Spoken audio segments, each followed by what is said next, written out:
Assalamualaikum warahmatullahi wabarakatuh. Perkenalkan, nama saya Ardi Kumara Setiawan, mahasiswa Universitas Terbuka Program Studi Sistem Informasi dengan nomor induk mahasiswa 0450899988, ingin menjelaskan tentang tugas 1 mata kuliah Pancasila dengan tema pelajaran dari sejarah Pancasila bagi generasi muda.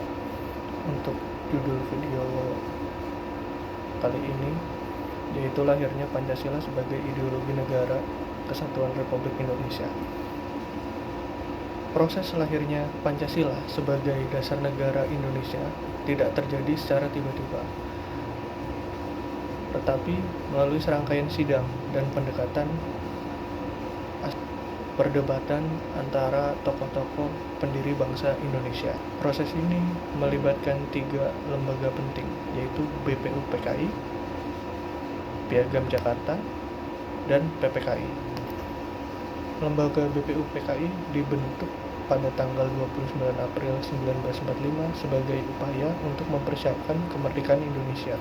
Ada beberapa tokoh yang mengemukakan gagasan pendapatnya tentang dasar negara, seperti Muhammad Yamin mengusulkan 5 asas dasar negara, yaitu perikebangsaan, kemanusiaan, ketuhanan, perkerakyatan, dan kesejahteraan rakyat.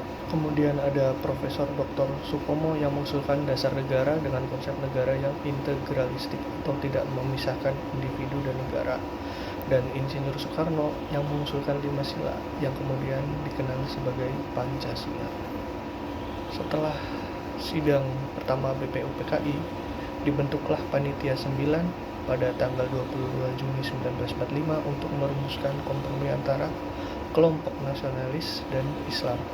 Anggotanya terdiri dari Insinyur Soekarno, Muhammad Hatta, Mr. A. Maramis, Mr. Muhammad Yamin, Haji Agus Salim, Abi Kusno Cokro Suyoso, Abdul Qahar Muzakir, Mr. Ahmad Subarjo, dan Kyai Haji Wahid Hasyim. Piagam Jakarta ini berisi rancangan pembukaan UUD 1945 yang isinya: 1. Ketuhanan dengan kewajiban menjalankan syariat Islam bagi pemeluk-pemeluknya. Kemudian 2. Kemanusiaan yang adil dan beradab. 3. Persatuan Indonesia. 4. Kerakyatan yang dipimpin oleh hikmat kebijaksanaan dalam permusyawaratan atau perwakilan. Dan yang 5. Keadilan sosial bagi seluruh rakyat Indonesia. Setelah Panitia 9, dibentuklah Panitia Persiapan Kemerdekaan Indonesia atau PPKI yang dibentuk pada tanggal 7 Agustus 1945. Yang poin-poin utamanya yaitu mengesahkan UUD 1945, memilih Presiden Soekarno dan Muhammad Hatta sebagai wakil presiden, kemudian menetapkan dasar negara.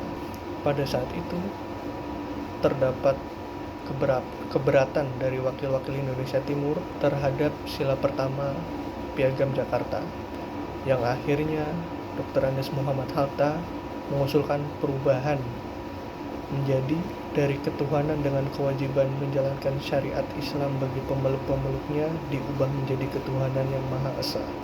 Dan perubahan tersebut disepakati secara musyawarah dan mufakat dan menjadi ideologi bagi negara kesatuan Republik Indonesia hingga saat ini. Refleksi dari proses lahirnya Pancasila mengajarkan kita semua pentingnya arti musyawarah, berdiskusi, bekerja sama, dan menghargai perbedaan.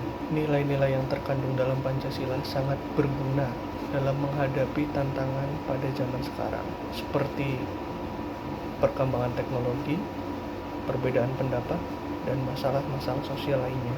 Pancasila mengajarkan kita untuk bersikap adil, menghormati orang lain, dan tetap menjaga persatuan dan kesatuan bangsa Indonesia. Dengan begitu, kita sebagai masyarakat Indonesia bisa saling hidup rukun, gotong royong, saling membantu untuk membangun masyarakat yang lebih baik. Kesimpulan yang diambil dari pembelajaran kali ini adalah Pancasila sebagai ideologi negara Indonesia lahir melalui proses yang panjang yang melibatkan lembaga BPUPKI, Panitia 9, dan PPKI dengan gagasan-gagasan dari para tokoh pendiri bangsa. Proses ini menunjukkan pentingnya musyawarah mufakat dan menghargai perbedaan pendapat. Nilai-nilai yang terkandung dalam Pancasila menjadi pedoman kita untuk hidup adil, rukun, dan tetap bersatu menghadapi tantangan zaman sekarang. Dengan kita mengimplementasikan nilai-nilai yang terkandung pada Pancasila pada kehidupan sehari-hari, kita bisa lebih menghargai keberagaman dan perbedaan suku, ras, agama, bahasa yang ada di Indonesia. Seperti semboyan bangsa Indonesia, yaitu Bhinneka Tunggal Ika, berbeda-beda tetapi tetap satu jua. Terima kasih. Berikut penjelasan saya tentang tugas 1 mata kuliah Pancasila. Mohon maaf apabila banyak kesalahan dalam tutur kata dan penyampaian. Wassalamualaikum warahmatullahi wabarakatuh.